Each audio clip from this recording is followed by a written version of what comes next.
we're seeing very substantial inflation. It's very interesting. I mean, we're raising prices. People are raising prices to us, and it's being accepted. I mean, it's not, if we get, well, take home building. I mean, the cost of, we've got 9 home builders, and in addition to our manufactured housing thing, and then operation, which is the largest in the country. So we really do a lot of housing.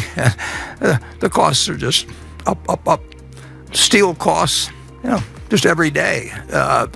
They're going up, and there hasn't yet been, because the wage stuff follows. I mean, if the UAW writes a 3-year contract, we got a 3-year contract. But if you're buying steel at General Motors or someplace, you're paying more every day.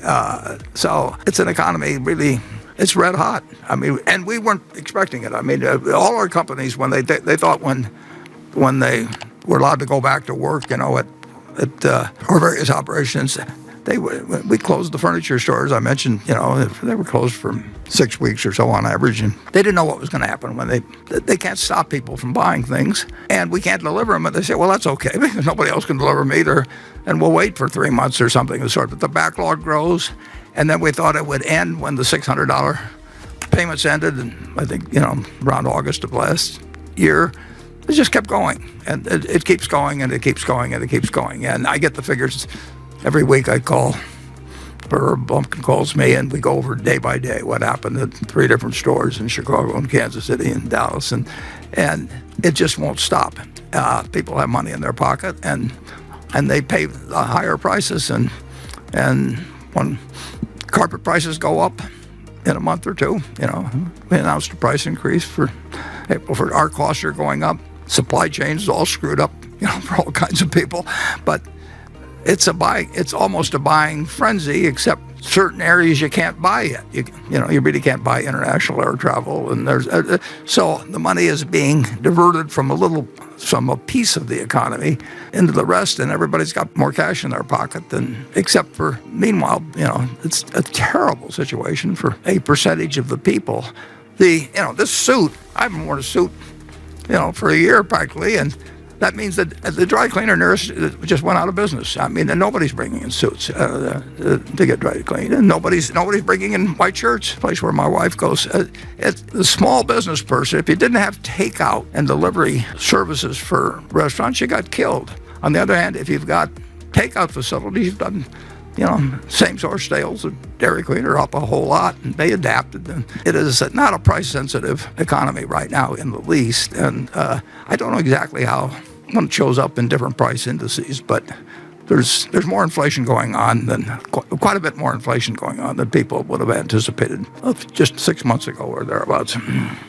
It affects prices. It has to affect prices. You had 10 times as much. You went home and you found out you had 10 times the net worth you had yesterday, but everybody else did the same thing. It doesn't increase the amount of bread in the economy or the number of cars. It just means that the price, the value of this is going to go down, and its purchasing power, you can't buy more than exists.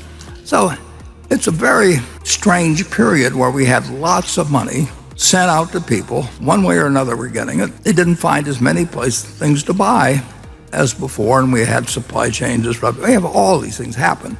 But the end of it is they go out to the Nebraska Furniture Mart and they start buying things. And they do it with our other companies, and they do it in very peculiar ways. And now they're buying, one thing, jewelry stores were, generally speaking, not a very good business. And 2 years ago, every landlord that had a jewelry store or multiple jewelry stores in their mall, was wondering how they were going to get their rent. And now every jewelry store virtually is doing incredibly better than they ever dreamt, with way less inventory, because people just come in and buy. And they don't wait for sales. When they walk in the store, they're going to walk out and they're going to have bought something, and they pay for it. They got the money. So we are seeing an unleashing of the fact that we've just mailed a lot of money to people. One way or another, it's very indirect, and it all gets complicated when we talk about a big system, but this is what's happened. And I will guarantee you that if we mail out $1 million to every household in the United States tonight, and you don't know that it's happened, you don't really expect much to happen in behavior tomorrow, but somehow at some point, and then if you start doing it every month, we'll say, and people really know you're doing it, then they start anticipating it and buying ahead of time and forward. I mean, there's a million things that happen in economics. But the answer is we've had a lot of inflation, and it was almost impossible not to have if you're going to mail out the kind of money we've mailed out.